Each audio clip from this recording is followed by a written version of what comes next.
Hello friend, welcome back to this series. इस series में हम करंट अफेयर्स को देख रहे हैं। संपूर्ण करंट अफेयर्स को हम एमसीक्यूज़ के माध्यम से डिटेल वाइज कवर करेंगे। ये जो करंट अफेयर्स है दोस्तों, ये आई दृष्टि करंट अफेयर्स का मैक्सिमम पोर्शन इसमें कवर किया गया है। इसके साथ साथ एडिटोरिया, विजन, स्पीडी, जितने भी करंट अफेयर्स मैगजीन हैं उन सभी के पॉइंट्स को इसमें समाहित किया गया है। लेकिन इसका जो मैक्सिमम पोर्शन है वो आई दृष्टि करंट अफेयर्स से लिया गया है। दोस्तों, जैसा कि आप देख रहे होंगे कि जितने भी एमसीक्यूज़ हैं सारे बनाए गए हैं और डिटेल वाइज सारे एमसीक्यूज़ को कवर किया गया है, जिससे कि आपको एक बार पढ़ने के बाद दोबारा पढ़ने की ज़रूरत ना पड़े और आप एमसीक्यूज़ के माध्यम से ही इसको बार बार क्या कर सके, रिकॉल कर सके।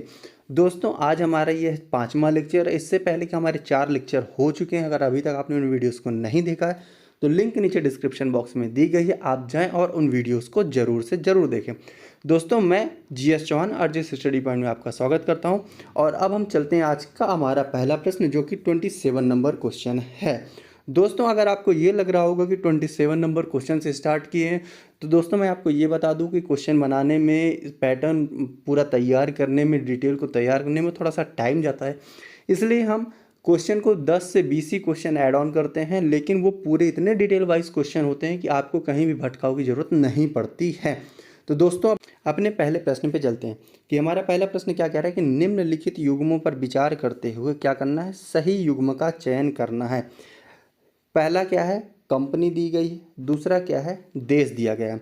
सबसे पहले क्या दी गई है, कंपनी, और फिर क्या दिया गया है, देश दिया गया। पहले नंबर पर क्या है, एसेंचर, जर्मनी। ठीक है ना, आपको बताना है कि इनमें से सही कौन सा है। दूसरा क्या है, BMW, आयरलैंड। तीसरा क्या है, माइक्रोसॉफ्ट, USA। चौथा कौन सा है, HCL, ब्रिटेन। दोस्तों, अगर आप, मैं सिंपल सा एक चीज़ बता रहा हूँ कि जो ऑप्शन है सेट किया गया बहुत ही आसान सा ऑप्शन है। फैक्चुअल ज़रूर है लेकिन आसान सा ऑप्शन है। ये अधिकांशतः पेपर में आते ही रहते हैं और आपसे कहीं ना कहीं ये नाम टकराते रहते हैं। जैसे कि अगर आपको इनमें से कुछ नहीं पता, आपने BMW का नाम ज़रूर सुना होगा। आपने किसका नाम सुना होगा, BMW का नाम सुना होगा। इसके अलावा दोस्तों आपने सुना होगा किसका, माइक्रोसॉफ्ट का नाम आपने सुना होगा। ठीक है ना, दो नाम तो आपने सामान्यतः सुने ही सुने होंगे, BMW एंड माइक्रोसॉफ्ट। अगर आपको पता है कि माइक्रोसॉफ्ट कहाँ की कंपनी है तो माइक्रोसॉफ्ट USA की कंपनी है। माइक्रोसॉफ्ट कहाँ कंपनी है, तो माइक्रोसॉफ्ट USA की कंपनी है। तो इनमें से क्या करना था, हमें सही युग्म का चयन करना था। क्या करना था, सही युग्म का चयन करना था। हमने एक बार रिकॉल कर लिया कि हाँ, माइक्रोसॉफ्ट क्या है, USA की कंपनी है। ऑनर कौन है, बिल गेट्स इसके ऑनर हैं। तो इसमें से हमको ज़्यादा दिमाग दौड़ाने की जरूरत नहीं पड़ी। राइट आंसर क्या है, CA। लेकिन क्या हम सिर्फ इतना ही जानने हैं कि राइट आंसर क्या है, फैक्ट हमने बता दिया कि माइक्रोसॉफ्ट USA की कंपनी है। बचे हुए 3 ऑप्शन की ओर हम ध्यान ही न दें, तो ऐसा नहीं है दोस्तों। ठीक है, तो अब हम एक बार कंपनी जितने भी हैं उन कंपनीज़ को एक बार हम देख लेते हैं। फिर हम आगे ये देखेंगे कि इन कंपनीज़ को हम देख क्यों रहे हैं, इस तरह के क्वेश्चन करंट अफेयर्स में ऐड ऑन क्यों किए गए हैं, ये सारी चीज़ें हम देखेंगे, एक साथ रिकॉल करेंगे। तो सबसे पहले हम देख लेते हैं कि एसेंचर जो है ये कहाँ की कंपनी है। तो ये जो कंपनी है ये आयरलैंड की कंपनी है। ठीक है ना, तो BMW कहाँ की कंपनी है, BMW जर्मनी की कंपनी है। माइक्रोसॉफ्ट USA की है। HCL क्या है, ये एक क्या है, भारतीय कंपनी है। कौन सी कंपनी है, ये एक भारतीय कंपनी है। अब प्रश्न उठता है कि दोस्तों हम इसको देख क्यों रहे हैं। ठीक है ना, हम इनको करंट अफेयर्स में ऐड ऑन क्यों किए हैं।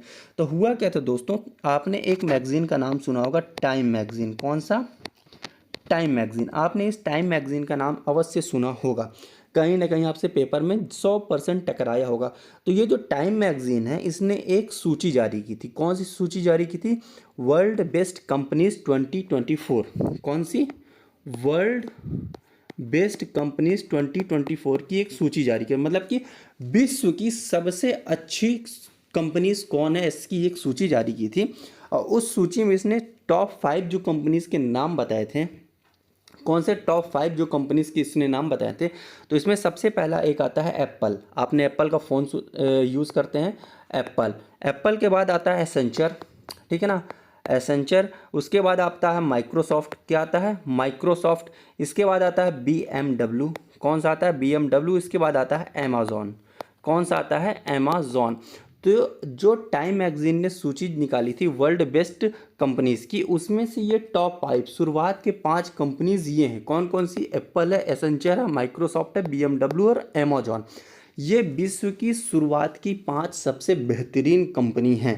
ठीक है, अब इनमें से क्या भारतीय कंपनी नहीं शामिल है? तो जो सूची जारी किया था, तो आपको ये जान के आश्चर्य होगा कि जो पहली भारतीय कंपनी जो स्थान बनाई है वो टॉप 100 में शामिल ही नहीं है। वो टॉप 100 में क्या है, शामिल ही नहीं है। इनमें से जो सबसे बेहतरीन कंपनी निकली है, जो भारतीय कंपनी है, वो HCL टेक है। कौन सी है?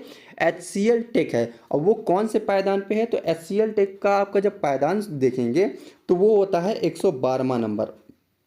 HCL टेक जो है 112वें नंबर पायदान पे है, जो कि भारतीय कंपनी है। शीर्ष भारतीय कंपनियों में टाइम मैगजीन में मतलब कि स्थान पाई है। जो टाइम मैगजीन ने लिस्ट निकाली थी उसमें अगर भारतीय कंपनी की बात कर रहे हैं तो उसमें HCL का नाम आता है सबसे पहले। और वो किस पायदान पे है? वो 112वें नंबर पायदान पे है। ठीक है, अब दोस्तों एक चीज़ मैं बता दूँ, ये जो मैगजीन होती हैं, ये मैगजीन बेस्ड होती है, यूरोपीय बेस्ड मैगजीन होती है। ये अधिकांशतः जो अपने पैमाने तय करती है, वो पैमाने तय करती है यूरोपीय, मतलब कि जो यूरोप में संसाधन होते हैं, जो यूरोप में मूलभूत आवश्यकताएं, उनको बेस्ड करके ये पैमाने तय करती है। तो जाहिर सी बात है उन पैमानों पे भारतीय कंपनी कभी टिक ही नहीं पाएंगी। तो अधिकांशतः भारतीय कंपनी क्या होंगी? वो नीचे ही होंगी। टॉप 100 में भी उनको स्थान बनाना बहुत मुश्किल होगा। इसीलिए आप इस बात से ये मत होइएगा कि भारतीय कंपनी शामिल ही नहीं है। भारतीय कंपनी शामिल है, लेकिन हाँ, वो क्या है? HCL है, जो कि 112वें नंबर पायदान पर एक भारतीय कंपनी है। दोस्तों क्यों ना अब हम इसकी थोड़ा सा डिटेल देख लेते हैं कि डिटेल में क्या कह रहा है, तभी तो हम इसके बारे में और जानेंगे। तो डिटेल क्या है, इसका राइट आंसर क्या देखते हैं कि निम्नलिखित में सही युग्म का चयन करना था। तो इसमें राइट आंसर क्या है? इसका सही युग्म कौन सा है? माइक्रोसॉफ्ट इसका राइट आंसर है। यहाँ पे डी नहीं होगा दोस्तों, यहाँ पर क्या होगा? सी होगा। ठीक है, तो क्या हुआ था 13 सितंबर 2024 को? कब? 13 सितंबर 2024 को किसने? टाइम मैगजीन ने। आपको ये याद रखना है मैगजीन का नाम। टाइम मैगजीन ने वर्ल्ड बेस्ट कंपनीज 2024 की एक सूची जारी की थी। ठीक है ना। देखिए क्वेश्चन कैसे बना सकता है, क्वेश्चन सिंपल से बना सकता है कि वर्ल्ड बेस्ट कंपनीज की सूची कौन जारी करता है। ठीक है ना, कई सारी दे देगा। टॉम एंड मूडी, मतलब मूडीज़ कंपनी, मतलब कि मूडीज़ द्वारा जारी की जाती है, टाइम मैगजीन द्वारा जारी की मतलब कि टाइम मैगजीन द्वारा जारी की जाती है, इंडिया टुडे द्वारा जारी किया जाता है। इस तरह से आपसे बहुत सारे क्वेश्चन बना सकता है। ठीक है ना दोस्तों, आपको इसमें क्वेश्चन पकड़ना आना चाहिए। ठीक है ना, जैसे कि पहला क्वेश्चन अगर मुझे बनाना हो तो वर्ल्ड बेस्ट कंपनीज की सूची किसके द्वारा जारी की जाती है? तो किसके द्वारा जारी की जाती है? टाइम मैगजीन के द्वारा जारी की जाती है। ठीक है ना, तो जो टाइम मैगजीन है जिसने वर्ल्ड बेस्ट कंपनीज 2024 की सूची जारी की, उसमें सबसे पहला स्थान किसका आता है? तो जो अमेरिकी कंपनी है एप्पल, जो अमेरिकी कंपनी है एप्पल, वो शीर्ष पायदान पे है। कहाँ पे है? शीर्ष पायदान पे।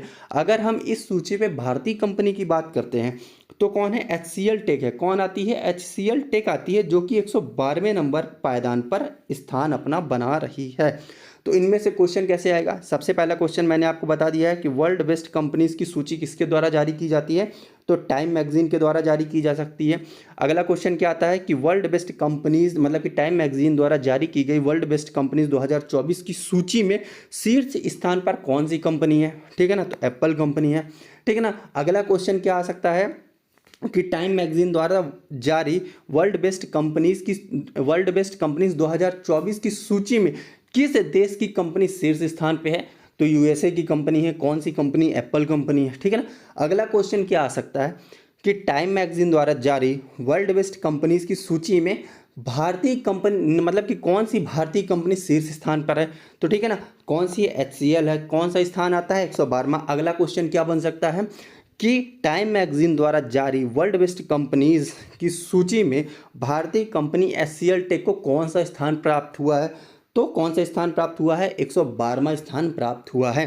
तो दोस्तों आप देख रहे होंगे कि मैंने एक क्वेश्चन से कम आपको 4 से 5 क्वेश्चन अभी एट अ टाइम एक पैरा से बनाकर दिखा दिया। किससे? एक पूरे पैरा से मैंने आपको 4 से 5 क्वेश्चन बना के दिखा दिए।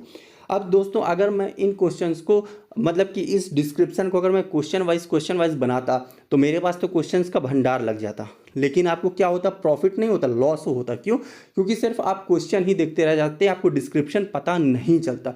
मेरा मेन मोटो क्या है कि क्वेश्चन एक हो, लेकिन डिस्क्रिप्शन ऐसा दिया जाए कि आपको आने वाले जितने भी क्वेश्चन है सारे टैकल हो जाएं। क्योंकि अगर मैं क्वेश्चन वाइज क्वेश्चन बनाऊंगा तो एक क्वेश्चन का 4 लाइन या 2 लाइन का मैं डिस्क्रिप्शन दूंगा, वो उसी क्वेश्चन से रिलेटेड होगा, तो आपके लिए प्रॉफिटेबल तो है नहीं। प्रॉफिट क्या है कि क्वेश्चनों को एक हो लेकिन डिस्क्रिप्शन ऐसा हो कि आपके जितने भी क्वेश्चन बन रहे सारे टैकल हो जाएं। जैसा कि आपने देखा है कि मैंने मात्र एक ही पैरा है, इस पैरा से मैंने आपको 5 से 6 क्वेश्चन अभी खड़े खड़े बना के दिखा दिया है, ठीक है। तो अब हमारा अगला डिस्क्रिप्शन देखिए, ठीक है ना। तो विश्व की शीर्ष 5 कंपनीज हैं, ठीक है ना। टाइम मैगजीन ने जो सूची जारी की, कौन कौन सी हैं? एप्पल कहाँ की कंपनी है? यूएसए की।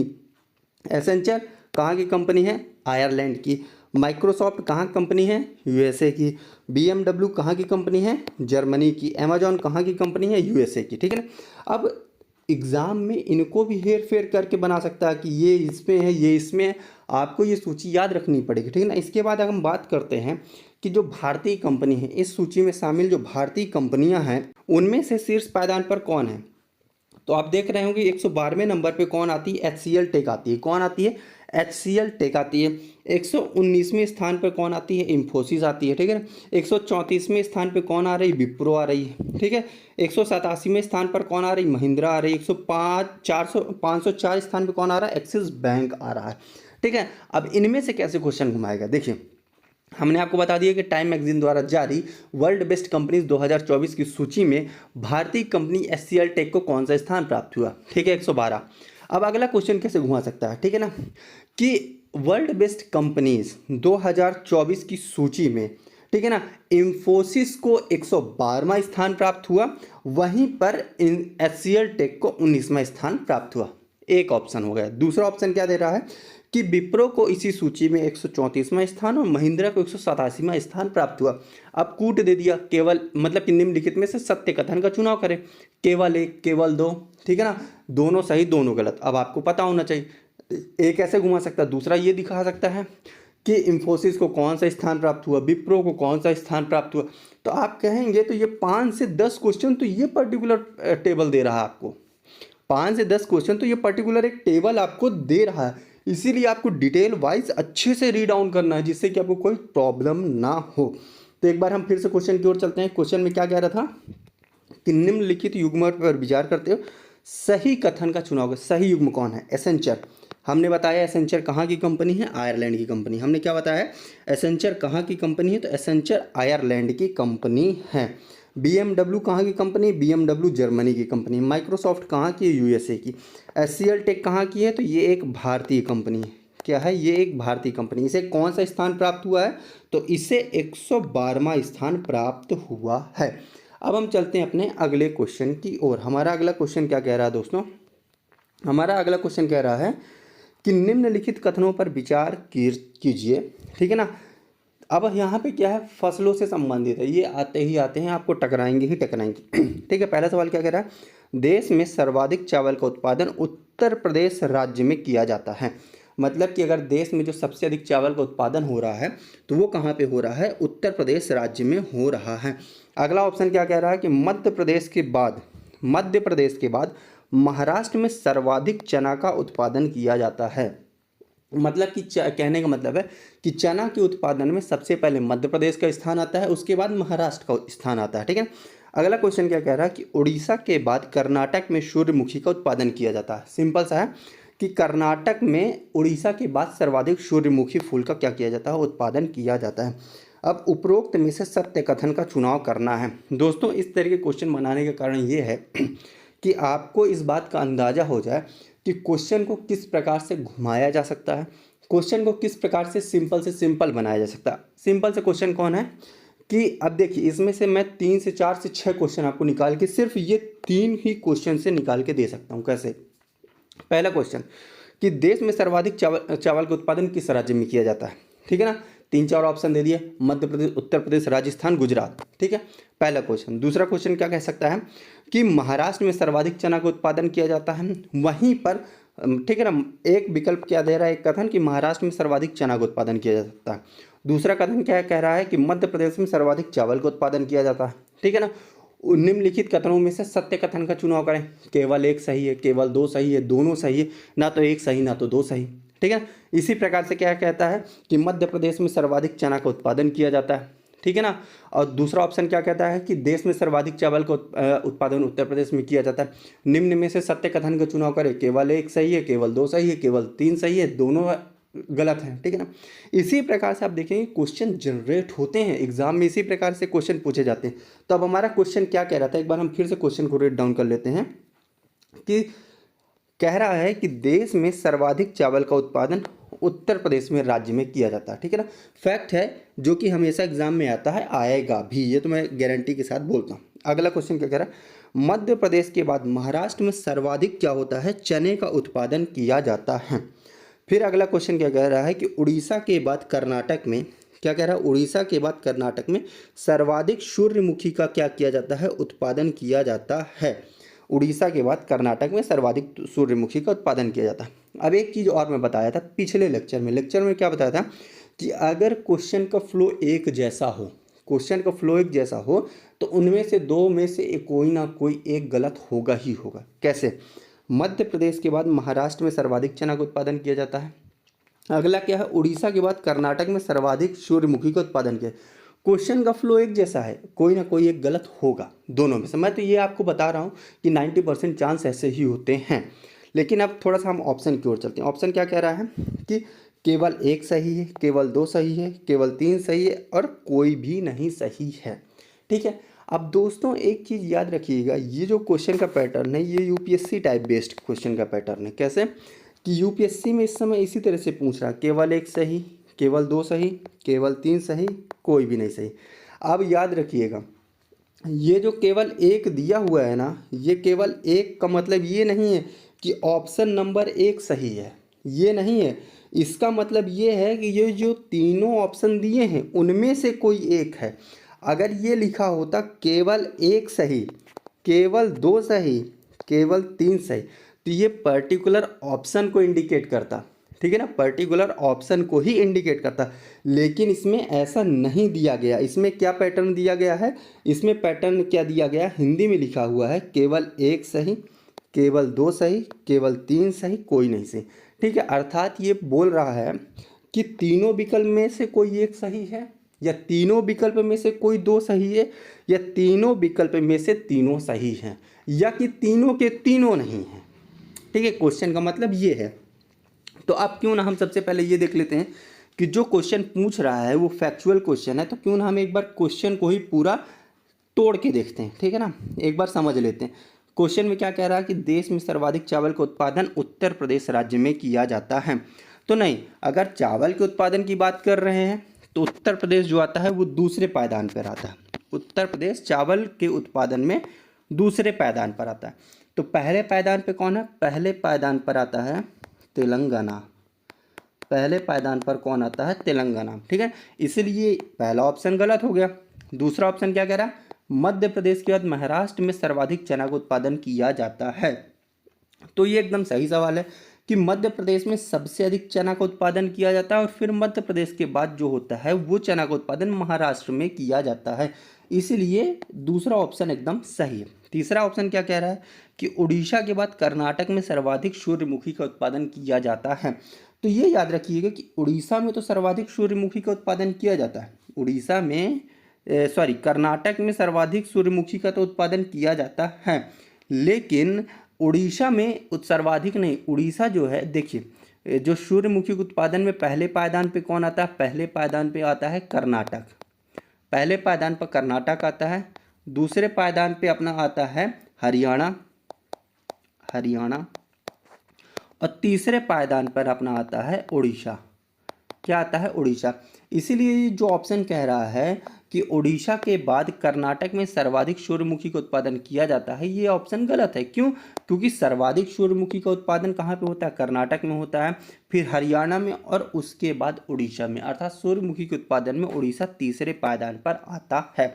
अब हम थोड़ा सा इसका डिटेल देख लेते हैं। तो इसमें क्या कह रहा था, निम्नलिखित कथनों पर भी सत्य कथन। तो इसमें से क्या राइट आंसर होगा, केवल एक सही है, केवल एक सही है। क्यों, क्योंकि जो पहला ऑप्शन है वो गलत हो गया, सर्वाधिक चावल का उत्पादन कहाँ पे, तेलंगाना में। दूसरा वाला ऑप्शन सही है। तीसरा इसलिए गलत हो गया क्योंकि सर्वाधिक सूर्यमुखी का उत्पादन कर्नाटक में होता है और सबसे मतलब कि तीसरे पायदान पे कौन आता है, वो उड़ीसा आता है, इसलिए तीसरा ऑप्शन गलत है। इसीलिए केवल एक सही है, केवल एक। हिंदी का मतलब हमने बताया है कि 3 विकल्प दिए हैं, इन तीनों में से कोई एक सही है। अगर इसमें एक लिखा होता इसका मतलब है कि वो पहले नंबर ऑप्शन की बात कर रहा है। अब हम थोड़ा सा डिटेल देखते हैं, डिटेल में क्या कह रहा है कि प्रमुख फसलों के शीर्ष 3 उत्पादक राज्य कौन कौन से हैं। तो पहले हम बात करते हैं चावल की। हमने बात की चावल की, हमने बता दिया कि सबसे पहला स्थान कौन आता है, तेलंगाना का आता है, फिर उत्तर प्रदेश, फिर कौन आता है, पश्चिम बंगाल। ये आपको टेबल दोस्तों हर हाल में याद करनी है, क्योंकि इससे क्वेश्चन बनेगा ही बनेगा, इस बात की मैं गारंटी ले सकता हूँ। ठीक है, तो गेहूं में कौन आता है, गेहूं में उत्तर प्रदेश है, फिर मध्य प्रदेश, फिर पंजाब। मक्का के लिए कौन आता है, मक्का में सबसे अधिक कर्नाटक में होता है, फिर बिहार में, फिर मध्य प्रदेश में। अगर हम कुल मोटे अनाज की बात करें, मोटे अनाज में हमेशा याद रखिएगा राजस्थान, ठीक है ना, राजस्थान, फिर कर्नाटक, फिर आता है मध्य प्रदेश। अरहर एवं तुअर में बात करते हैं तो कर्नाटक, महाराष्ट्र और उत्तर प्रदेश। अगर हम कुल दालों की बात करते हैं तो सबसे पहले आता है मध्य प्रदेश, फिर आता है महाराष्ट्र, फिर आता है राजस्थान। दालों के साथ अगर चना की बात कर रहे हैं तब भी आएगा मध्य प्रदेश, महाराष्ट्र और राजस्थान। अगर कुल खाद्यान्न की बात करते हैं तो सबसे अधिक उत्तर प्रदेश में है, फिर अपना मध्य प्रदेश में, फिर अपना पंजाब में। अगर मूंगफली उत्पादन की बात करते हैं तो गुजरात, राजस्थान और मध्य प्रदेश। सूर्यमुखी की बात करते हैं कर्नाटक, हरियाणा, उड़ीसा। हैं सरसों की बात करते हैं राजस्थान, उत्तर प्रदेश, मध्य प्रदेश। सोयाबीन की बात करते हैं, सोया प्रदेशी मध्य प्रदेश को कहा जाता है, मध्य प्रदेश, महाराष्ट्र, राजस्थान। तिलहन की बात करते हैं राजस्थान, मध्य प्रदेश, गुजरात। गन्ना की बात करते हैं उत्तर प्रदेश, महाराष्ट्र, कर्नाटक। कपास की बात करते हैं गुजरात, महाराष्ट्र और तेलंगाना। जूट की बात करते हैं तो पश्चिम बंगाल, बिहार और असम। आप देख रहे हैं प्रॉपर मैंने टेबल बनाकर आपको दे दी है, इस टेबल को आप रीड डाउन कीजिए, क्योंकि इससे क्वेश्चन आएंगे, ये मैं 100% गारंटी लेता हूँ। अब हम चलते हैं अपने अगले प्रश्न की ओर। अगला प्रश्न हमारा क्या कह रहा है कि निम्नलिखित कथनों पर विचार करते हुए, क्या कह रहा है कि निम्नलिखित कथनों पर विचार करते हुए सत्य कथन का चुनाव करना है। ठीक है, इसमें से पहला ऑप्शन क्या दे रहा है कि भारत ने दूसरी बार G20 शिखर सम्मेलन की अध्यक्षता की। ठीक है ना, हर्षवर्धन श्रृंगला G20 शिखर सम्मेलन 2023 के शेरपा नियुक्त किए गए। ठीक है, अगला क्या है, यूरोपीय संघ के बाद अफ्रीका संघ G20 में शामिल होने वाला दूसरा क्षेत्रीय गुट बना। ठीक है ना, भारत G20 का संस्थापक सदस्य है, ये कह रहा है क्वेश्चन हमारा। ठीक है, G20 हाल ही में बहुत चर्चा का विषय रहा है। आपने देखा है कि G20 से क्वेश्चन आने ही आने, इससे इतने क्वेश्चन बन सकते हैं कि आप उम्मीद भी नहीं कर सकते हैं। ठीक है, तो ये एक फैक्चुअल चीज़ें हैं, जानकारी हैं, लेकिन आपको पता होनी चाहिए। तो हम ऑप्शन पे विचार करते हुए इस प्रश्न का उत्तर देखते हैं। तो हमारा पहला प्रश्न क्या कह रहा है, पहला ऑप्शन क्या कह रहा है कि भारत ने दूसरी बार G20 शिखर सम्मेलन की क्या की, अध्यक्षता की। तो नहीं, दूसरी बार नहीं था, भारत ने पहली बार ही G20 शिखर सम्मेलन की क्या की थी, अध्यक्षता की थी। तो ये ऑप्शन हमारा क्या हो जाता है, गलत हो जाता है। अगला है कि हर्षवर्धन श्रृंगला G20 शिखर सम्मेलन के शेरपा नियुक्त किए गए हैं। तो आपको पता है कि शेरपा कौन नियुक्त किए गए थे, अमिताभ कांत इसके शेरपा नियुक्त किए गए थे। हर्षवर्धन श्रृंगला जो हैं वो मुख्य समन्वयक के रूप में इनकी नियुक्ति की गई थी। अभी यूरोपीय ये अर्थात दूसरा ऑप्शन भी गलत हो जाता है। तीसरे ऑप्शन पे चलते हैं, यूरोपीय संघ के बाद अफ्रीकी संघ G20 में शामिल होने वाला दूसरा क्षेत्रीय गुट बना, ये सही है। और G20 मतलब कि अफ्रीका संघ को 2023 अर्थात 18वीं G20 शिखर सम्मेलन जो भारत में हुआ था नई दिल्ली में, उसमें ही अफ्रीका संघ को शामिल किया गया है, इसलिए इसका इसलिए तीसरा ऑप्शन सही है। अब चौथे पे चलते हैं कि भारत G20 का संस्थापक सदस्य है, तो ये भी सही है। अब हम इसके ऑप्शन पर विचार करते हैं, मतलब कि इसमें क्या। अब देखिए फिर से इसमें दिया हुआ केवल 1, केवल 2, केवल 3, केवल 4। मैंने आपको बताया है कि अगर गणितीय पद्धति में लिखा होता, मतलब कि अंकों में लिखा होता 1, 2, 3, 4, तो ये 1 नंबर ऑप्शन की बात करता, 2 नंबर ऑप्शन की बात करता, 3 नंबर ऑप्शन की बात करता, 4 नंबर ऑप्शन की बात करता। लेकिन यहाँ पे हिंदी में लिखा हुआ, हिंदी में लिखने का मतलब है कि ये बोल रहा है कि जो 4 ऑप्शन दिए गए हैं इन चारों में से कोई एक है, इन चारों में से कोई 2 है, इन चारों में से कोई 3 है, इन चारों में से चारों सही है, ठीक है ना। तो इसमें से हमने बताया है कि पहला और दूसरा क्या है, गलत है। पहले दूसरे क्या हैं, गलत हैं, और 2 इसके सही हैं। तो इसमें क्या होगा, केवल 2, इसका राइट आंसर क्या होगा, बी होगा। अब इसका थोड़ा सा डिस्क्रिप्शन देख लेते हैं कि 9 सितंबर 2023 को, कब, 9 सितंबर 2023 को भारत में G20 की बैठक पहली बार क्या हुई थी, आयोजित हुई थी। ये G20 का कौन सा था, 18वां सम्मेलन था, ठीक है ना। जो भारत में 18वां G20 शिखर सम्मेलन का आयोजन किया गया, इसका अध्यक्षता कौन करेगा, आयोजन करता कौन था, भारत। तो भारत ही इसकी अध्यक्षता करेगा। इसके शेरपा कौन थे, तो शेरपा अमिताभ कांत थे, और मुख्य समन्वयक कौन थे, हर्षवर्धन श्रृंगला थे। अब देखिए क्वेश्चन मैं बता रहा हूँ आपको कैसे, क्या पूछेगा कि भारत में आयोजित G20 शिखर सम्मेलन की कौन सी बैठक थी, 18वीं, ठीक है। अगला क्वेश्चन क्या कह सकता है कि भारत ने G20 की अध्यक्षता कितनी बार की, 1 बार, 2 बार, 3 बार, 4 बार, तो सिर्फ 1 बार, ठीक है ना। अगला क्या है कि भारत में आयोजित G20 शिखर सम्मेलन की अध्यक्षता किसके द्वारा की गई थी, भारत के द्वारा। आप देख रहे हैं कि लगातार मैंने 4 ऑप्शन 2 लाइन से बना दिए, और इन्हीं 2 लाइन से मैं और 4 ऑप्शन क्रिएट कर सकता हूँ, और 4 प्रश्न को क्रिएट कर सकता हूँ। अगला देखिए कि G20 शिखर सम्मेलन का शेरपा अमिताभ कांत को नियुक्त किया गया, मतलब किसे नियुक्त किया, अमिताभ कांत को नियुक्त किया गया, ठीक है ना। यह तो G20 शिखर सम्मेलन 2023 में जो आयोजित किया गया था नई दिल्ली में, उसके मुख्य समन्वयक कौन थे, तो हर्षवर्धन श्रृंगला थे, ठीक है ना। इसका विषय क्या था, तो इसका विषय था वसुधैव कुटुंबकम, अर्थात पूरा विश्व ही क्या है, एक परिवार है। तो आप देख रहे हैं हर लाइन हर क्वेश्चन है, हर लाइन ही क्वेश्चन है, याद रखिएगा, हर लाइन ही क्वेश्चन है। और मैं चाहूँगा तो इससे कम से कम 50 क्वेश्चन जनरेट कर सकता हूँ, 50 क्वेश्चन, सिंपल, मीडियम और मतलब कि एकदम टिपिकल, मतलब कि चाहूँ तो मैं 50 क्वेश्चन इससे क्रिएट कर सकता हूँ। और आपको हर क्वेश्चन लगेगा कि क्या क्वेश्चन नया बनाया गया है, याद रखिएगा इस बात को। इसलिए जब भी आप पढ़ें तो अपने माइंड में क्वेश्चन को बनाना सीखिए। मेरा उद्देश्य ये नहीं है कि मैं आपको क्वेश्चन का भंडार थमा दूं, मेरा उद्देश्य सिर्फ ये है कि एक ही क्वेश्चन रहे, लेकिन उस एक क्वेश्चन की डिटेलिंग ऐसी हो, उसके बारे में ऐसा बताया जाए कि उससे आने वाले 50 क्वेश्चन आप सॉल्व करने की हिम्मत रखते हों। जैसे मैंने बताया कि कैसे कैसे क्वेश्चन पूछ सकता है, शेरपा के बारे में पूछ सकता है, मुख्य समन्वयक अधिकारी कौन था ये पूछ सकता है, इसका विषय क्या था ये पूछ सकता है, कि भारत ने कितनी बार बैठक की ये पूछ सकता है, कि G20 शिखर सम्मेलन का कौन सा मतलब कि सम्मेलन था ये पूछ सकता है, ठीक है ना, कहाँ पर आयोजित किया ये पूछ सकता है, कौन अध्यक्षता किया ये पूछ सकता है। अभी तो आगे और है जो क्वेश्चन पूछेगा, आप बने तो रहिए हमारे साथ। अब देखिए वसुधैव कुटुंबकम क्या था, इसका विषय था, ठीक है ना। इसका मूल स्रोत कहाँ था, तो इसका मूल स्रोत कहाँ, महाउपनिषद एवं हितोपदेश, इन दोनों में ही इसका जिक्र मिलता है। अब सोचिए, क्यों ना पूछेगा कि ये वसुधैव कुटुंबकम किससे, मतलब कि वसुधैव कुटुंबकम का मूल स्रोत क्या है, आपसे पूछ सकता है, 4 उपनिषद दे देगा, आप तो हक्के बक्के रह जाएंगे कौन सा उपनिषद था।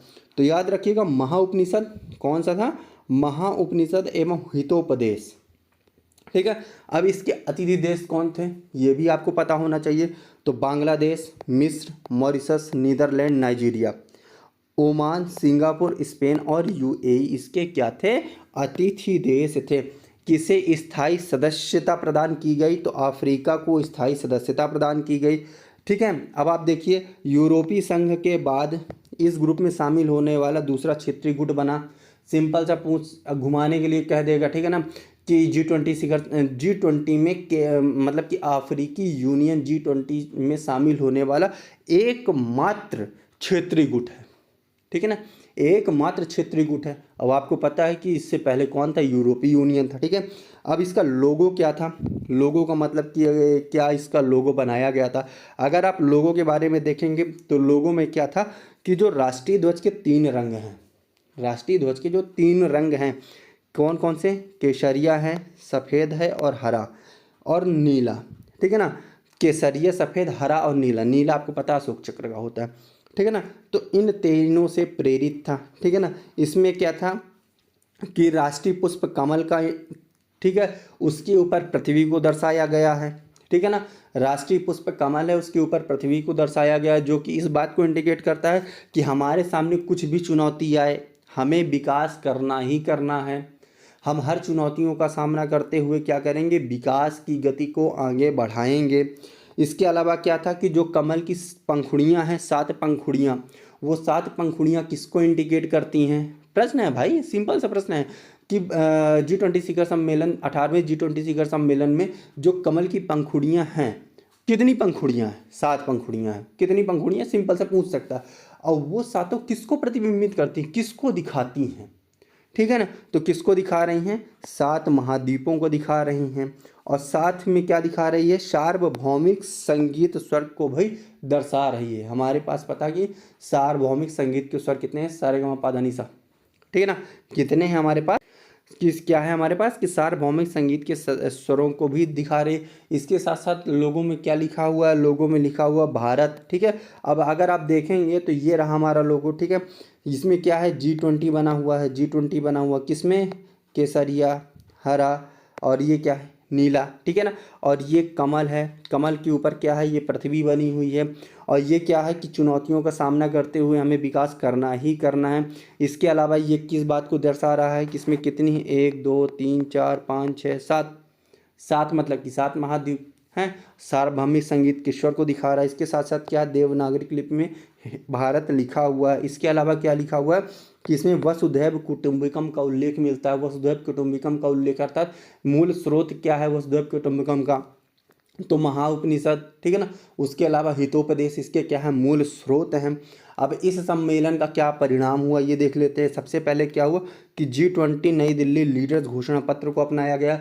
ये बात बहुत जान लीजिए कि जितने भी सम्मेलन होते हैं उसमें मतभेद के कारण बहुत ही रेयर कंडीशन होती है, बहुत ही रेयर चांस होता है जब कोई घोषणा पत्र जारी किया जाए। तो ये अच्छी चीज़ है, ये हमारे लिए बहुत ही हर्ष की बात है कि जो नई दिल्ली में शिखर सम्मेलन हुआ जिसकी अध्यक्षता भारत ने की थी, तो उसमें क्या हुआ था? घोषणा पत्र को अपनाया गया था। तो नई दिल्ली घोषणा पत्र को क्या किया गया? इसमें अपनाया गया। इसके अलावा क्या किया गया था? ग्लोबल बायोफ्यूल अलायंस की भी शुरुआत की गई। अगला क्वेश्चन, ग्लोबल बायोफ्यूल अलायंस की शुरुआत कहाँ पर की गई? G7 सम्मेलन में, G20 शिखर सम्मेलन में, आसियान सम्मेलन में, उपरोक्त में से कोई नहीं। लीजिए क्वेश्चन बना बैठा है। ठीक है, आपको पता होना चाहिए किससे हुआ है? G20 शिखर सम्मेलन से। अगला क्या है कि इसमें IMEC मतलब कि भारत मध्य पूर्व यूरोप आर्थिक गलियारा बनाने के लिए भी हस्ताक्षर किया गया। अगला क्वेश्चन है, ठीक है, कि भारत मध्य पूर्व यूरोप आर्थिक गलियारा बनाने के लिए हस्ताक्षर किस सम्मेलन में किया गया? ठीक है ना, ये क्या था? जो चाइना द्वारा BRO, one belt one road का जो वो चला रहा है, अपना प्रयास कर रहा है बनाने के लिए। ठीक है ना, उसका क्या है? उसका एक प्रत्युत्तर कह सकते हैं। ठीक है, इसके अलावा क्या हुआ? अफ्रीकी संघ को स्थायी सदस्य बनाने के लिए औपचारिक घोषणा की गई है। ठीक है दोस्तों, तो इस प्रश्न का राइट आंसर हमने आपको बता दिया कि केवल 2 होगा। क्यों होगा? अभी हमने डिटेल वाइज पूरा कवर कर लिया है। अब हम चलते हैं अपने अगले प्रश्न की ओर। दोस्तों, इसके साथ साथ हमारे इसके 4 लेक्चर कंप्लीट हो चुके हैं। अगर अभी तक आपने उन वीडियोस को नहीं देखा तो लिंक नीचे डिस्क्रिप्शन बॉक्स में दी गई है, आप जाएं और ज़रूर से ज़रूर उन वीडियोस को देखें। अब हमारा अगला प्रश्न क्या कह रहा है कि भारतीय प्रौद्योगिकी संस्थान दिल्ली, ठीक है ना, ITI की बात कर रहा है। ठीक है, Indian institute of technology and science, ठीक है, ITI, ठीक है, ने मतलब कि भारतीय प्रौद्योगिकी संस्थान दिल्ली ने कहाँ पर अपना पहला अंतर्राष्ट्रीय परिसर खोला? याद रखिएगा, पहला अंतर्राष्ट्रीय परिसर कहाँ पर खोला? ऑप्शन क्या कह रहा है? नाइजीरिया, थाईलैंड, UAE, सऊदी अरब। कहाँ पर खोला? फैक्ट है, आपको ज़्यादा दिमाग लगाने की ज़रूरत नहीं। इसका राइट आंसर UAE मतलब कि अबू धाबी, मतलब कि संयुक्त अरब अमीरात जिसे कहते हैं, उसका एक शहर अबू धाबी, वहाँ पर खोला गया है। इसका राइट आंसर क्या है? D। भारतीय प्रौद्योगिकी संस्थान दिल्ली ने अबू धाबी UAE में अपना पहला अंतर्राष्ट्रीय परिसर खोला है। अब हमारा अगला प्रश्न क्या कह रहा है? हमारा अगला प्रश्न कह रहा है कि निम्नलिखित मतलब कि जो निम्नलिखित में से स्टैचू ऑफ यूनियन का संबंध किससे है? आप याद रखिएगा, यहाँ पे बात कर रहा है स्टैचू ऑफ यूनियन, ना कि स्टैचू ऑफ यूनिटी। ठीक है, ऑप्शन में क्या कह रहा है कि ऑप्शन में हमारा है पहली चीज़ कि सरदार पटेल की प्रतिमा से, भगवान बुद्ध की प्रतिमा से, हनुमान जी की प्रतिमा से, उपरोक्त में से कहीं नहीं। इसमें क्या कह रहा है, यूनियन लिखा है, यूनिटी नहीं लिखा। क्या नहीं लिखा, यूनिटी। आपको अगर लगे कि सरदार पटेल की प्रतिमा है तो बिल्कुल भी नहीं है। क्यों? क्योंकि अगर स्टैचू ऑफ यूनिटी होता तो सरदार पटेल होते, लेकिन स्टैचू ऑफ यूनियन है तो सरदार पटेल नहीं होंगी। ठीक है, अब हम इसको देख लेते हैं कि क्या ये फैक्ट है। मानिए आएगा ही आएगा, इसलिए इसमें ज़्यादा दिमाग नहीं लगाना है। तो इसका राइट आंसर क्या है, हनुमान जी की प्रतिमा। तो याद रखिएगा क्या हुआ था दोस्तों कि यूएसए, ठीक है ना, कहाँ पे, यूएसए में। यूएसए में जो हनुमान जी की प्रतिमा बनाई गई वो यूएसए की तीसरी सबसे बड़ी प्रतिमा है। यूएसए में स्थापित तीसरी सबसे बड़ी प्रतिमा है। क्यों? क्योंकि इसकी जो हाइट है वो 90 फीट है। कितनी है? हनुमान जी की प्रतिमा की जो हाइट है वो 90 फीट की है। और ये कहाँ पर स्थापित है? तो अमेरिका में एक शहर है टेक्सास। कौन सा है? टेक्सास शहर में एक मंदिर है, अष्टलक्ष्मी मंदिर। कौन सा? अष्टलक्ष्मी मंदिर। उस अष्टलक्ष्मी मंदिर परिसर में हनुमान जी की 90 फीट की प्रतिमा स्थापित की गई है। कहाँ पे? अमेरिका के टेक्सास शहर में। ठीक है, और इसी के साथ ही यह प्रतिमा जो है अमेरिका की तीसरी सबसे बड़ी प्रतिमा बन गई है। कौन सी? तीसरी सबसे बड़ी प्रतिमा हनुमान जी की बन गई है, जो कि अमेरिका में स्थापित है। ठीक है, अब इसका थोड़ा सा डिटेल देख लेते हैं। डिटेल में क्या कह रहा है कि राइट आंसर तो हमने बता दिया, सी है। अमेरिका के टेक्सास शहर में, ठीक है ना, 18 अगस्त को भगवान हनुमान की 90 फीट की प्रतिमा का अनावरण हुआ। उसका प्राण प्रतिष्ठा किया गया। ये प्रतिमा अब अमेरिका की तीसरी सबसे बड़ी प्रतिमा है अमेरिका की, याद रखिएगा। इसके साथ इसका नाम क्या रखा गया? इसका नाम रखा गया स्टैचू ऑफ यूनियन। क्या नाम रखा गया है? स्टैचू ऑफ यूनियन इसका नाम रखा गया है। अगर हम बात करते हैं कि कहाँ पर स्थापित किया गया है, तो इसकी जो स्थापना की गई थी वो कहाँ गई थी? टेक्सास शहर के सुगरलैंड में अष्टलक्ष्मी मंदिर परिसर। कहाँ पे? अष्टलक्ष्मी मंदिर परिसर में इसको बनाया गया है। ठीक है, इसके बाद हमारा अगला प्रश्न क्या कह रहा है दोस्तों? अगला प्रश्न हमारा कह रहा है कि भारत ने किस देश के साथ मिलकर वाराणसी में स्वच्छ नदी पर स्मार्ट प्रयोगशाला का अनावरण किया है। इसमें हम थोड़ा सा डिटेल देखेंगे दोस्तों। पहले हम ऑप्शन देख लेते हैं। पहला ऑप्शन क्या कह रहा है? हमारा पहला ऑप्शन कह रहा है कि न्यूजीलैंड, दूसरा ऑप्शन क्या है? डेनमार्क, तीसरा है जापान, चौथा इजराइल। इसका राइट आंसर क्या है? डेनमार्क। अब इसको दूसरे तरीके से क्या घुमा सकता है? भारत और डेनमार्क ने, ठीक है ना, भारत के किस शहर में स्वच्छ नदियों पर स्मार्ट प्रयोगशाला का अनावरण किया? एक ये हो सकता है।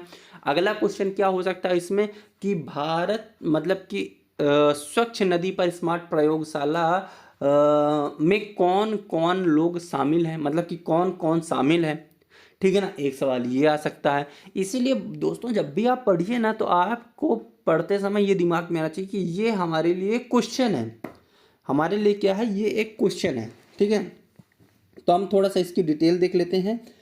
तो सबसे पहले इसका राइट आंसर क्या है कि डेनमार्क ने भारत के साथ मिलकर वाराणसी में, कहाँ पे? वाराणसी में स्वच्छ नदियों पर स्मार्ट प्रयोगशाला का क्या किया था? अनावरण किया है। इसका बनाने का उद्देश्य क्या था? बनाने मतलब कि इस तरह के प्रयोगशाला का बनाने का कारण क्या था? एम क्या है? मोटो क्या है? तो इसका मेन चीज़ क्या है? वरुणा नदी को स्वच्छ बनाना। कौन सी नदी है? वरुणा नदी को स्वच्छ बनाना। अब अगला प्रश्न क्या है? वरुणा नदी कहाँ से प्रवाहित होती है? वरुणा नदी कहाँ से क्या होती है? प्रवाहित होती है। तो वरुणा नदी कहाँ से होती है? ये फूलपुर से होती है। कहाँ से होती है? फूलपुर। फूलपुर जो है विधानसभा है किसकी? ये प्रयागराज क्षेत्र के अंतर्गत आता है फूलपुर। ठीक है ना, और ये वरुणा किसकी सहायक नदी है? तो ये गंगा की क्या है? सहायक नदियों में से एक है, जो कि वाराणसी के कौन से घाट पे? वाराणसी के मोहना सराय मोहना के निकट क्या है? गंगा से मिल जाती है। किसके? वाराणसी जिले के सराय मोहना के निकट ये गंगा से मिल जाती है। तो याद रखना कि वरुणा नदी कहाँ से प्रवाहित होती है? उत्तर प्रदेश से प्रवाहित होती है। ठीक है ना, स्वच्छ नदियों पर स्मार्ट प्रयोगशाला का अनावरण कहाँ पर किया गया? वाराणसी में किया गया। भारत ने किसके साथ मिलकर इसका अनावरण किया? तो डेनमार्क के साथ मिलकर किया। ठीक है दोस्तों, तो इसका राइट आंसर क्या है? इसका राइट आंसर हम जानते हैं, इसका राइट आंसर क्या है? डेनमार्क है। थोड़ा सा हम इसकी डिटेलिंग देख लेते हैं कि नदियों पर स्मार्ट प्रयोगशाला की स्थापना कहाँ पर की गई थी? वाराणसी में की गई थी। किन किन द्वारा की गई थी? भारत और डेनमार्क के मध्य, मतलब कि दोनों के द्वारा मिलकर इसकी स्थापना की गई है। अब इसका उद्देश्य क्या है? तो इसका उद्देश्य हमने बताया है कि वरुणा नदी को क्या बनाना है? हमें स्वच्छ बनाना है। अब वरुणा नदी के बारे में अगर हम थोड़ा सा देखते हैं कि इसके बारे में देख लें कि ये गंगा की एक छोटी सी सहायक नदी है। क्या है? गंगा की एक सहायक नदी है। इसका उद्गम कहाँ से होता है? इसका उद्गम फूलपुर से होता है। मिलती कहाँ पे है? तो वाराणसी में मिलती है। अगर वाराणसी में भी बात की जाए कहाँ पर मिलती है, तो ये सराय मोहना पे के निकट जाकर गंगा से मिलती है। इस परियोजना के तहत कौन कौन से लोग शामिल हैं? तो भारत सरकार है। भारत सरकार के तहत कौन है? जल संसाधन, नदी विकास एवं गंगा संरक्षण विभाग शामिल है। इसके अलावा IIT BHU शामिल है। भारतीय प्रौद्योगिकी संस्थान बनारस हिंदू विश्वविद्यालय शामिल है और डेनमार्क सरकार शामिल है। ठीक है दोस्तों, आपको याद रखना है कि कौन कौन से लोग इसमें क्या है शामिल हो। अब हमारा अगला प्रश्न क्या कह रहा है? अगला प्रश्न हमारा कह रहा है कि पहला अंतर्राष्ट्रीय आलू दिवस कब मनाया गया? फैक्ट है, प्योर फैक्ट। आपको दिमाग लड़ाने की ज़रूरत नहीं है कि आप ज़्यादा दिमाग को लड़ाएं। आपको सिर्फ फैक्ट याद रखना है, हर हाल में याद रखना है, कहीं ना कहीं एग्जाम में पूछा ही जाएगा। इसमें पहला ऑप्शन क्या कह रहा है कि 30 मई 2024 को पहला अंतर्राष्ट्रीय आलू दिवस मनाया गया। 24 मई 2024 को मनाया गया। 31 मई 2024 को मनाया गया कि 22 मई 2024 को मनाया गया। फैक्ट है, ज़्यादा दिमाग लड़ाने की ज़रूरत नहीं है। इसका राइट आंसर क्या है? ए, 30 मई 2024 को ए। ठीक है, 30 मई 2024 को पहला अंतर्राष्ट्रीय आलू दिवस मनाया गया। इसमें अगला प्रश्न क्या कह सकता है कि पहला अंतर्राष्ट्रीय मतलब कि 30 मई 2024 को पहले अंतर्राष्ट्रीय आलू दिवस मनाने की घोषणा किसके द्वारा की गई थी? याद रखिएगा, घोषणा किसके द्वारा की गई थी? तो संयुक्त राष्ट्र के खाद्य एवं कृषि संगठन के द्वारा इसकी घोषणा की गई थी। तो याद रखिएगा, यहाँ पे आपको 2 से 3 क्वेश्चन अपने आप मिल रहे हैं। अब हम चलते हैं अपने अगले प्रश्न की ओर। हमारा अगला प्रश्न क्या कह रहा है कि संयुक्त राष्ट्र सभा द्वारा, किसके द्वारा? संयुक्त राष्ट्र सभा द्वारा अंतर्राष्ट्रीय मरखोर दिवस किस दिन मनाए जाने की क्या की गई थी? घोषणा की गई है। इसमें 2 प्रश्न हैं। ठीक है, पहली चीज अंतर्राष्ट्रीय मरखोर दिवस किस दिन मनाया जाएगा। दूसरा है कि किसने इसको मनाने की घोषणा की है। तो संयुक्त राष्ट्र महासभा आपको याद रखना। क्या याद रखना? संयुक्त राष्ट्र महासभा किस दिन मनाए जाने की घोषणा की गई है? तो इसका राइट आंसर क्या है? 24 मई को इसको मनाने की क्या की गई? घोषणा की गई। याद रखिएगा, संयुक्त राष्ट्र महासभा कौन है? संयुक्त राष्ट्र महासभा द्वारा 24 मई को अंतर्राष्ट्रीय मरखोर दिवस मनाए जाने की क्या की गई है? घोषणा की गई है। अब हमारा अगला प्रश्न क्या आता है कि लक्षद्वीप में अपनी शाखा खोलने वाला भारत का पहला निजी क्षेत्र का बैंक, भारत का पहला निजी क्षेत्र का बैंक कौन सा है? याद रखिए, कौन सा निजी क्षेत्र की बैंक की बात कर रहा है? ऑप्शन में क्या दे रहा है? HDFC, एक्सिस, बंधन और धनलक्ष्मी। फैक्ट है, दिमाग में ज़्यादा जोर देने की जरूरत नहीं है। इसका राइट आंसर क्या है? इसका राइट आंसर है HDFC। HDFC भारत का पहला निजी क्षेत्र का बैंक है जिसने लक्षद्वीप में अपनी शाखा खोली है। डिटेल देखते हैं कि HDFC ने लक्षद्वीप के करावती, कौन सा द्वीप है? करावती द्वीप में एक शाखा खोली है। साथ यह लक्षद्वीप में शाखा खोलने वाला पहला निजी क्षेत्र का बैंक बन गया है। पहला निजी क्षेत्र का बैंक जिसने लक्षद्वीप में शाखा खोली है कौन है? HDFC है। अगर दूसरा प्रश्न पूछता है कि HDFC द्वारा लक्षद्वीप के किस द्वीप में, लक्षद्वीप के भी किस द्वीप में अपनी शाखा खोली गई है, तो कौन सा द्वीप है? करावती द्वीप में अपनी शाखा खोली गई है। अब क्यों ना दोस्तों हम लक्षद्वीप को भी कवर कर लें। पढ़ने का मतलब है कि सिर्फ हम जो क्वेश्चन कह रहा है वो थोड़ी ना देखेंगे, हमको डिटेल देखनी है, तो हम पूरा कवर करेंगे लक्षद्वीप को भी। तो लक्षद्वीप में अगर हम बात करते हैं कि इसका मतलब क्या होता है, लक्षद्वीप का मतलब क्या है, तो संस्कृत भाषा और मलयालम, संस्कृत और मलयालम भाषा में लक्षद्वीप को क्या कहा जाता है? 1 लाख द्वीप का समूह कहा जाता है। ठीक है ना। जो संस्कृत और मलयालम भाषा है उसमें लक्षद्वीप को जो अर्थ दिया गया है वह है कि 1 लाख द्वीप, ठीक है। अब इसके अलावा क्या कहते हैं कि ये कहाँ पर स्थित है, तो ये जो है अरब सागर, आपको सागर याद रखना, लक्षद्वीप किस सागर में स्थित है, अरब सागर, हिंद महासागर, बंगाल की खाड़ी कहाँ पर, तो याद रखना है कि लक्षद्वीप कहाँ पर स्थित है, तो अरब सागर में स्थित है। कहाँ पर स्थित है लक्षद्वीप, तो लक्षद्वीप स्थित है अरब सागर में। कहाँ पर स्थित है, अरब सागर में। और भारत के कहाँ पर स्थित है, भारत के दक्षिण पश्चिम तट पर स्थित है। कहाँ पर स्थित है, भारत के दक्षिण पश्चिम तट पर स्थित है। यह क्या है, कुल 36 द्वीपों का समूह, क्या है, 36 द्वीपों का समूह है। और जो लक्ष्य 36 द्वीप का मतलब कि क्या होता है, ये कई सारे समूहों में क्या होगा, विभक्त होगा। वही लिखा हुआ है कि लक्षद्वीप क्या है, कई समूहों में बांटा गया है, ठीक है ना। उत्तर में अमीनी द्वीप समूह, जिसमें 5 बसे हुए द्वीप शामिल है। अगर आप देखेंगे उत्तर में अमीनी द्वीप है, ठीक है ना, केंद्र में लौकाड्यूब द्वीप समूह है और दक्षिण में मिनिकॉय द्वीप समूह है, ठीक है ना। और क्या होता है कि भारत का सबसे छोटा केंद्र शासित प्रदेश कौन सा है, तो लक्षद्वीप भारत का सबसे छोटा केंद्र शासित प्रदेश है। इसमें कहते हैं कि यहाँ पे कौन सी लोकप्रिय कला है, तो कोलकली और परीचकली।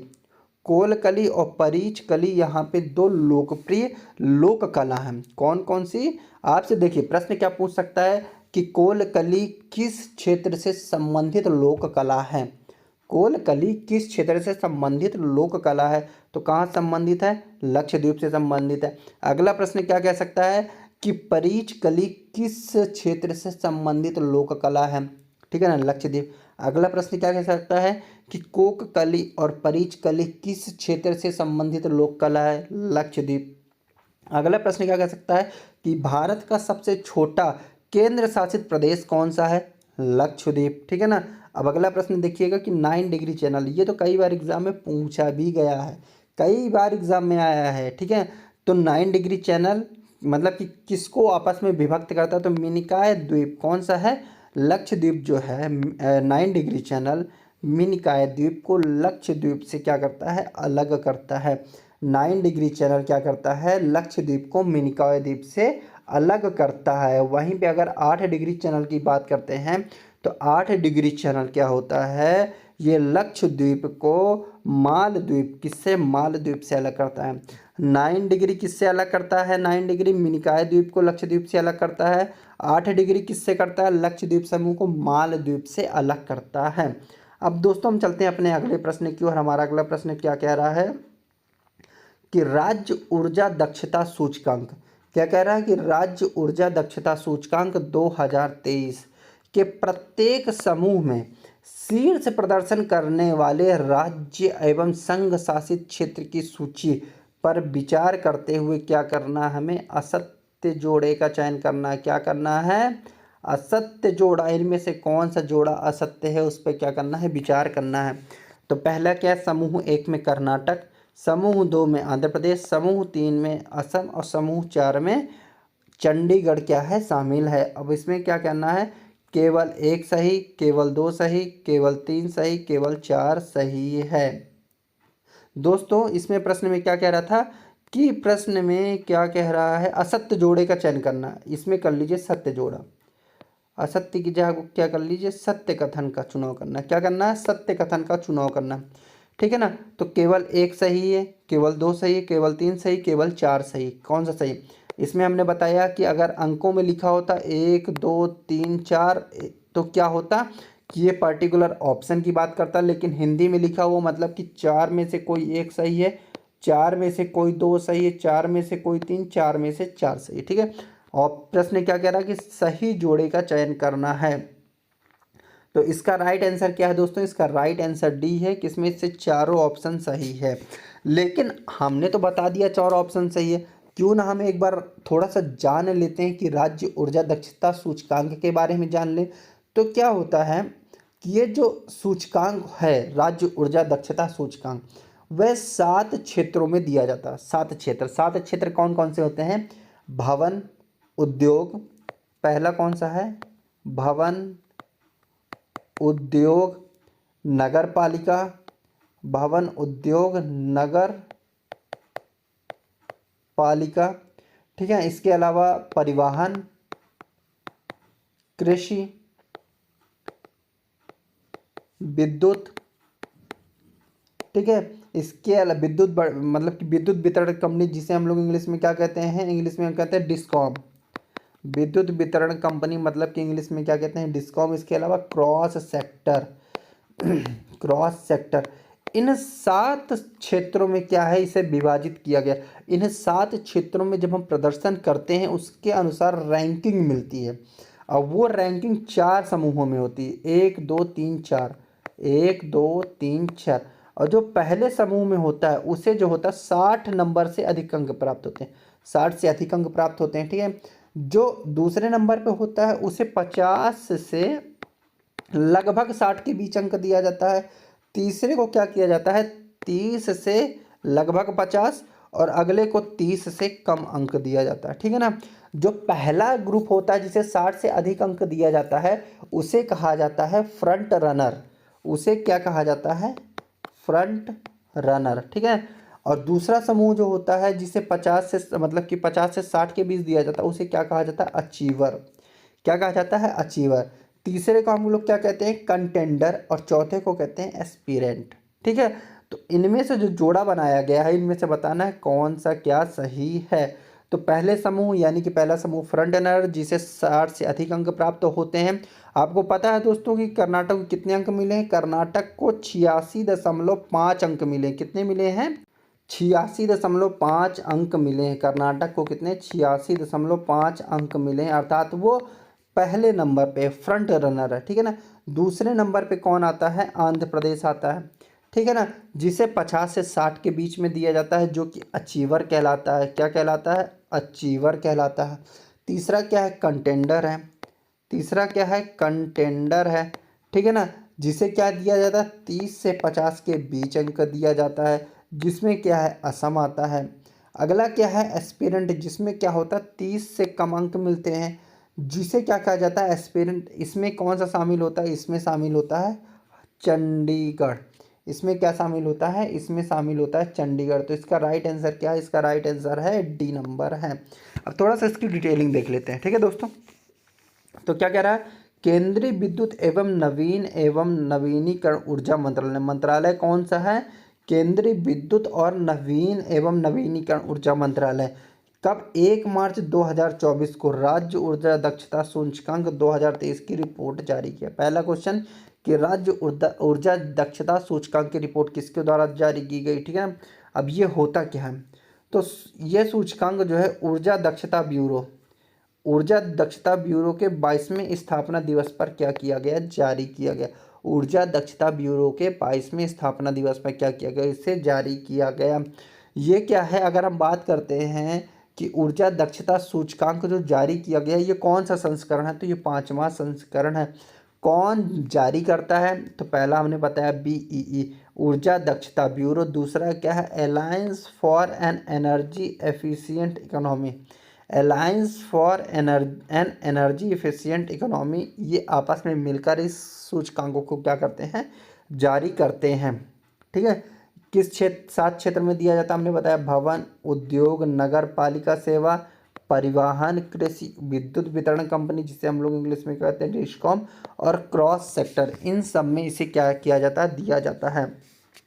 समूह की बात करते हैं तो फ्रंट रनर 60 से अधिक अंक प्राप्त होते हैं, अचीवर 50 से 60 अंक प्राप्त होते हैं, कंटेंडर 3 से 50 के अंक प्राप्त होते हैं, एस्पिरेंट जिसे 30 से कम अंक प्राप्त होते हैं।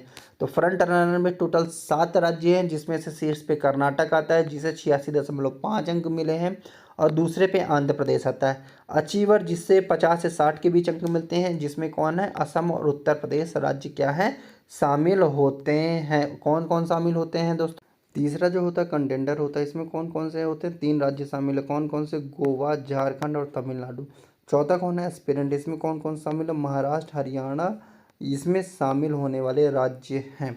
दोस्तों एक चीज़ मैं आपको और क्लियर कर देता हूँ, वो ये है कि आंध्र प्रदेश जो है ना, ये आंध्र प्रदेश वो क्या है, वो अचीवर ग्रुप में शामिल, आंध्र प्रदेश क्या है, अचीवर ग्रुप में शामिल है, ना कि फ्रंट रनर में क्या है, शामिल है। याद रखिएगा कि इसमें जो कह रहा है कि समूह 1 2 3 4, मतलब कि समूह 1 में कर्नाटक शामिल है, सही। समूह 2 में आंध्र प्रदेश शामिल है, ये भी सही। समूह 3 में असम शामिल है। समूह 4 में क्या है, चंडीगढ़ शामिल है। इसलिए इसका राइट आंसर क्या है, राइट आंसर इसका होता है डी। अब हम चलते हैं अपने अगले प्रश्न की ओर। हमारा अगला प्रश्न क्या है, 2016 यूपीएससी में पूछा गया। कहाँ पे पूछा गया है, 2016 यूपीएससी में। कहाँ, किससे संबंधित है, ऊर्जा दक्षता ब्यूरो स्टार से संबंधित प्रश्न है। निम्नलिखित में से किस पर आप ऊर्जा दक्षता ब्यूरो स्टार लेबल लगा सकते हैं, लेबल लगा सकते हैं।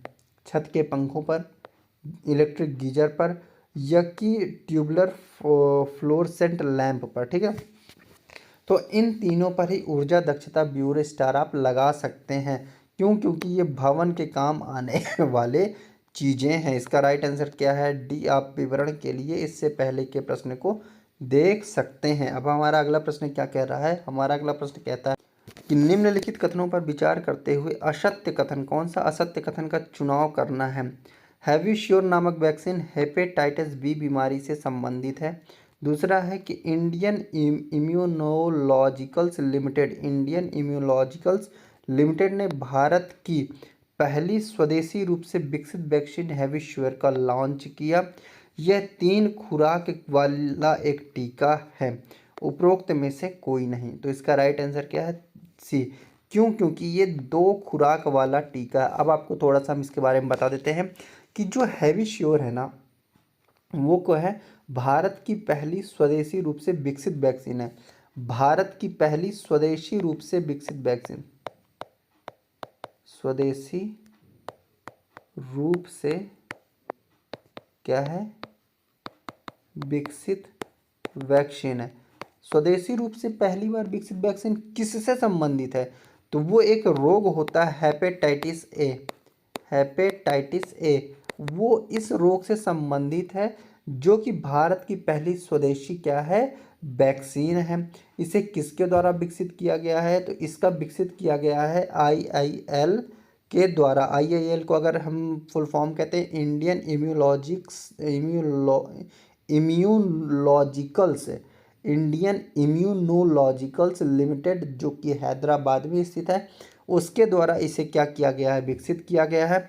इसमें 2 खुराक दी जाती है। कितनी, 2 खुराक दी जाती है। पहला खुराक जो दिया जाता है वो 12 माह से अधिक उम्र जब हो जाती है बच्चों की, तब दी जाती है। 12 वर्ष की उम्र से अधिक। और दूसरी खुराक जो होता है, जब हम पहली खुराक दे देते हैं, उससे 6 महीने के गैप के बाद दिया जाता है। 6 महीने का गैप रखा जाता है, उसके बाद इसे क्या है, दिया जाता है। अब प्रश्न उठता है कि क्या ये सिर्फ केवल बच्चों को दिया जाता है, तो नहीं, ये बच्चों के साथ बड़ों को भी दिया जाता है। बच्चों के साथ बड़ों को भी दिया जाता है। कौन से बड़े, जो कि हेपेटाइटिस ए से प्रभावित क्षेत्रों में रहते हैं, या ऐसे क्षेत्र में जाते हैं, या संपर्क में आने के, ऐसे क्षेत्र में जाके संपर्क में आने की क्या होती है, संभावना होती है। अगर हम बात करते हैं कि हेपेटाइटिस ए जो है ये रोग, ये कैसा है, तो ये एक वायरल रोग होता है, जो कि यकृत को संक्रमित करता है। किसको संक्रमित करता है, यकृत को, यानी कि लिवर संक्रमित करता है। ठीक है, इस मतलब कि अगर हम बात करते हैं इसका संचार कैसे होता है, तो अगर आप दूषित जल यानी कि पानी पीते हैं, ठीक है, इसके अलावा क्या करते हैं, आप किसी संक्रमित व्यक्ति के संपर्क में आते हैं, संक्रमित व्यक्ति के संपर्क में आएंगे, तब भी आप इससे क्या होंगे, प्रभावित होंगे। इसके लक्षण क्या होते हैं, बुखार आएगी, पेट में परेशानियां होंगी, गहरे रंग के पेशाब होंगे, और पीलिया जैसे लक्षण दिखाई देते हैं। तो इसका राइट आंसर क्या है दोस्तों, किसमें पूछ रहा था, हैविश्योर नामक वैक्सीन किससे संबंधित है, तो हमने बताया है कि हेपेटाइटिस ए बीमारी से क्या है, संबंधित है। इसका निर्माण किसने किया है, तो आईआईएल यानी कि इंडियन इम्यूनोलॉजिकल्स लिमिटेड, जो कि हैदराबाद में स्थित है, उसके द्वारा इसका क्या किया गया है, निर्माण किया गया है। ठीक है ना, यह 3 खुराक वाली दवा है, तो मैंने बताया ये 2 खुराक वाली दवा है। अब हम थोड़ा सा इसका डिटेल देख लेते हैं। तो हैविश्योर क्या है, भारत की पहली स्वदेशी रूप से विकसित वैक्सीन है, जो कि किस बीमारी से संबंधित है, हेपेटाइटिस ए नामक बीमारी से संबंधित है। किसने निर्माण किया है, तो हैदराबाद में स्थित इंडियन इम्यूनोलॉजिकल्स लिमिटेड द्वारा इसका क्या किया गया है, निर्माण किया गया है। अगर हम वैक्सीन के बारे में जानकारी लेते हैं, तो ये 2 खुराक वाला एक टीका है, जिसमें पहली खुराक 12 माह से अधिक उम्र में दी जाती और दूसरी खुराक जो है पहली खुराक देने के 6 महीने बाद क्या है दी जाती है। और इसके क्या होते हैं कि ये बच्चों के लिए नियमित टीकाकरण के साथ साथ उन व्यक्तियों को भी दिए जाते हैं जो कि हेपेटाइटिस ए से प्रभावित क्षेत्रों में जाते हैं या जिनके इससे प्रभावित लोगों में मतलब कि जो इनसे प्रभावित लोगों के संपर्क में आने की क्या होती है संभावना होती है। अगर हम प्रॉफिट देखते हैं तो ये क्या स्वदेशी रूप से विकसित क्या है वैक्सीन है। स्वदेशी रूप से विकसित वैक्सीन का मतलब क्या है कि अब हमें आयात पर निर्भरता कम हो जाएगी। क्यों? क्योंकि अभी तक हम क्या करते थे, हेपेटाइटिस ए से संबंधित वैक्सीन को आयात करते थे। ठीक है, आयात करते थे यानी कि हम दूसरों को धन देते थे। अब हम आयात में कमी करेंगे, अर्थात कि जो धन बाहर जाता था वो धन जो है हम अपने क्षेत्र के विकास के लिए लगा सकते हैं। ठीक है ना, कुल मिलाकर कहा जाए तो क्षेत्र के विकास के लिए भी क्या होगा, ये लाभदायक होगा। ठीक है, हेपेटाइटिस ए के बारे में जान लेते हैं। क्या है? एक वायरल रोग है। ठीक है, जो कि यकृत को क्या करता है, संक्रमित करता है। क्यों होता है? वायरस के कारण होता है। ठीक है ना, संचरण कैसे होता है? तो ये क्या होता है, दूषित भोजन और पानी के सेवन से होता है, या किसी संक्रमित व्यक्ति के साथ आप सीधे संपर्क में आएंगे तब भी ये रोग हो जाएगा। अगर हम भौगोलिक विवरण की बात मतलब कि कहाँ पे ये होगा, तो जो होते हैं निम्न एवं मध्यम आय वाले लोग होते हैं ना, निम्न एवं मध्यम आय वाले, वहाँ पर आमतौर पर क्या है देखा जाता है। लक्षण कैसे होते हैं? तो बुखार आता है, पेट में परेशानियां होंगी, गहरे रंग की पेशाब होगी, पीलिया। कैसे रोक सकते हैं? स्वच्छता, खाद्य सुरक्षा और टीकाकरण। स्वच्छता, खाद्य सुरक्षा और टीकाकरण के माध्यम से हेपेटाइटिस ए को रोका जा सकता है। अगला क्वेश्चन क्या कह रहा है कि कहाँ पर पहला स्वदेश निर्मित प्रदूषण नियंत्रण पोत लॉन्च किया गया? प्रदूषण नियंत्रण पोत को कहाँ पर लॉन्च किया गया? गोवा, केरल, कोलकाता या मुंबई? फैक्चुअल क्वेश्चन है, ज़्यादा दिमाग दौड़ाने की जरूरत नहीं है। तो इसका राइट आंसर क्या है? गोवा होता है। ठीक है, तो है क्या चीज़ की जो भारतीय तट रक्षक बल है। कौन? भारतीय तट रक्षक बल। भारतीय तट रक्षक बल। ठीक है ना, भारतीय तट रक्षक बल द्वारा जो हुआ था ना कि पहला स्वदेशी रूप से प्रदूषण नियंत्रण पोत, जिसे हम लोग समुद्र प्रताप के नाम से जानते हैं। क्या? समुद्र प्रताप के नाम से जानते हैं। उससे क्या किया गया? लॉन्च किया गया। कहाँ पर लॉन्च किया गया था? तो इसे कहाँ पर लॉन्च किया गया? गोवा में लॉन्च किया गया था। इसका निर्माण किसके द्वारा किया गया था? तो गोवा शिपयार्ड लिमिटेड द्वारा इसका निर्माण किया गया था। अब इसको बनाने का उद्देश्य क्या था? तो हमने क्या लिखा है कि यहाँ पे लिखा है कि प्रदूषण नियंत्रण पोत, प्रदूषण को नियंत्रण करने वाला पोत। अब समुद्र में है तो वहाँ पे किस प्रकार का प्रदूषण होगा? उसका सबसे बड़ा प्रदूषण होता है तेल का रिसाव। क्या होता है? तेल का रिसाव। तो तेल के रिसाव को रोकना इसका प्रमुख लक्षण होता है। मतलब कि इसमें इसको बनाने का उद्देश्य क्या है? तेल के रिसाव को रोकना। अब डिस्क्रिप्शन देख लेते हैं कि कहाँ पर भारतीय तट, इसका राइट आंसर क्या है? हमने बताया कि राइट आंसर ए यानी गोवा है। भारतीय तट रक्षक बल ने 29 अगस्त 2024 कब? 29 अगस्त 2024 को कहाँ पर? गोवा में अपना पहला स्वदेशी रूप से विकसित प्रदूषण नियंत्रण पोत समुद्र प्रताप लॉन्च किया। क्या लॉन्च किया? समुद्र प्रताप लॉन्च किया। अर्थात पहला स्वदेशी रूप से विकसित प्रदूषण नियंत्रण पोत का नाम क्या है? समुद्र पोत नाम है। किसके द्वारा निर्मित किया गया? गोवा शिपयार्ड लिमिटेड द्वारा इसका निर्मित किया गया। उद्देश्य क्या है? कि भारतीय तटीय क्षेत्रों में तेल के रिसाव को रोकना। तो इसका राइट आंसर क्या है? इसका राइट आंसर ए है। अब हम चलते हैं अगले प्रश्न की ओर। हमारा अगला प्रश्न क्या कह रहा है कि भारत का पहला स्वदेशी रूप से विकसित प्रदूषण नियंत्रण पोत कौन सा? अब यहाँ पे नाम पूछ लिया। अभी हमने क्या बताया था? समुद्र प्रताप। ठीक है, हमको इसमें ज़्यादा टाइम देने की जरूरत नहीं। अब हमारा अगला प्रश्न क्या कह रहा है? हाल ही में चमरान वन नामक उपग्रह किस देश के द्वारा लॉन्च किया? फैक्चुअल क्वेश्चन, ज़्यादा दिमाग दौड़ाने की जरूरत है नहीं। चीन, इजराइल, ईरान, इराक। चीन, इजराइल, ईरान, इराक किसके द्वारा इसे क्या किया गया? इस लॉन्च किया। इसे जो है ईरान के द्वारा लॉन्च किया गया है। यहाँ पे क्या आएगा? यहाँ पे आपका ईरान आएगा, सी नंबर आएगा। क्या आएगा यहाँ पे? यहाँ पे आपका ऑप्शन आएगा सी नंबर। ए नहीं होगा, सी होगा। ईरान ने अंतरिक्ष में एक महत्वपूर्ण सफलता हासिल की, इसने अपने नए उपग्रह चंद्रयान-1 को सफलतापूर्वक लॉन्च किया। किसने लॉन्च किया है? ईरान ने लॉन्च किया है।